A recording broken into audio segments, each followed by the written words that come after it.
Kasih karunia dan damai sejahtera dari Allah Bapa dan dari Tuhan Yesus Kristus menyertai kamu. Amin. Saudara-saudara yang terkasih di dalam Tuhan Yesus Kristus, yang menjadi renungan bagi kita hari ini didasarkan pada Mazmur 6 ayat 2, saya akan bacakan bagi kita. Ya Tuhan, janganlah menghukum aku dalam murka-Mu, dan janganlah menghajar aku dalam kepanasan amarah-Mu. Saudara yang terkasih di dalam Tuhan Yesus Kristus, sering sekali ketika kita menghadapi pergumulan, ketika kita menghadapi penyakit yang serius, muncul pertanyaan, muncul pernyataan yang mengatakan, apakah salahku? Apa dosaku? Kenapa harus saya yang mengalami pergumulan yang terjadi? Sering sekali dosa dihubungkan dengan penderitaan, dihubungkan dengan penyakit yang diderita. Di mana orang selalu sering menggambarkan bahwa orang yang mengalami penyakit yang serius, orang yang mengalami penderitaan, pergumulan yang hebat adalah mereka yang hidupnya dalam dosa. Pemikiran bahwa penyakit adalah bentuk hukuman Allah atas dosa yang diperbuat oleh seseorang. Namun pemikiran seperti itu bukan hanya terjadi di zaman sekarang ini. Di masa Perjanjian Lama, hal seperti itu juga sudah ada. Namun penyakit yang diderita atau pergumulan yang diderita seseorang tidak selalu karena kesalahan atau dosa yang dia perbuat.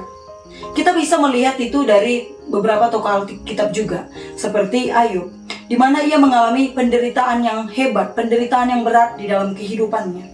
Namun ia memastikan kepada sahabat-sahabatnya bahwa penderitaan yang dia alami tidak ada kaitannya dengan dosa.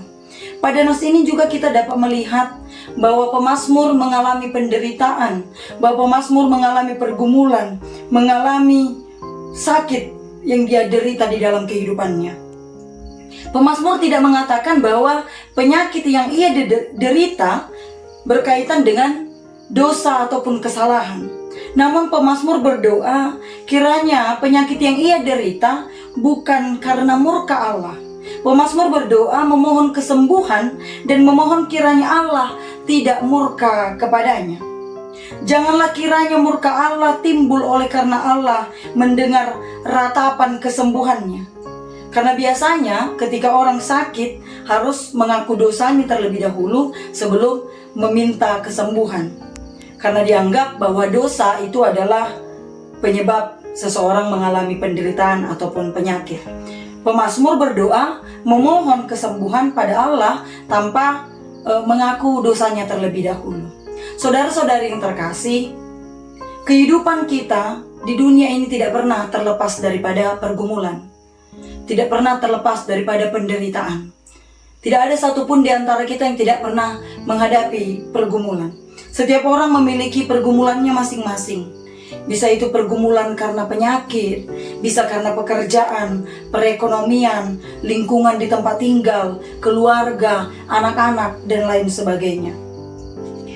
Namun pemazmur mengajarkan kepada kita agar apapun yang terjadi dalam kehidupan kita, seberat apapun pergumulan kita, agar kita datang kepada Tuhan, berseru kepada Allah, membawa semua pergumulan kita, kekhawatiran kita, beban hidup kita, masalah kita kepada Allah.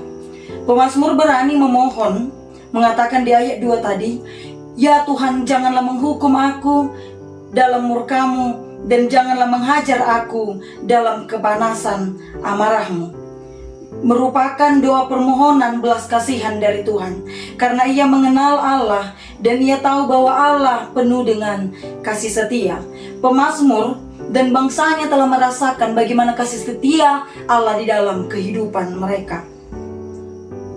Demikian juga kita di dalam kehidupan kita. Tentu kita sudah merasakan kasih setia Allah.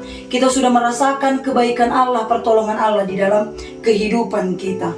Oleh karena itu, melalui nas pada saat ini, kita diajak untuk datang kepada Allah, menyampaikan ratapan kita, menyampaikan pergumulan kita, menyampaikan kekhawatiran kita. Apapun yang terjadi di dalam kehidupan kita, mari kita datang kepada Tuhan. Jangan pernah kita meragukan Tuhan, karena Tuhan yang disembah pemazmur, yang dipuji, itu jugalah Tuhan yang kita sembah. Itu jugalah Tuhan yang penuh dengan kasih setia. Dan kita tidak akan pernah dilupakan oleh Tuhan, karena Tuhan akan memberikan jaminan bagi kita. Dan sudah terbukti bagaimana kasih Allah bagi kehidupan kita. Dia sampai merelakan anaknya Tuhan Yesus Kristus hanya untuk keselamatan, hanya untuk kebahagiaan kita umat pilihannya, hanya untuk kebahagiaan kita manusia yang telah ditebusnya. Oleh karena itu, sesulit apapun kehidupan kita, mari kita datang dan percaya kepadanya. Kepercayaan kita, iman kita kepada Yesus Kristus, anak Allah, itulah yang membantu kita untuk memahami bagaimana Allah berkarya di dalam kehidupan kita. Pergumulan yang kita hadapi, mari kita jadikan sebagai evaluasi agar diri kita menjadi pribadi yang lebih baik lagi. Kiranya Tuhan memberkati kita. Amin. Kita berdoa. Kami memuji Engkau ya Tuhan Allah kami, yang penuh dengan kasih setia. Engkau Tuhan Allah yang menyertai kami di dalam kehidupan kami.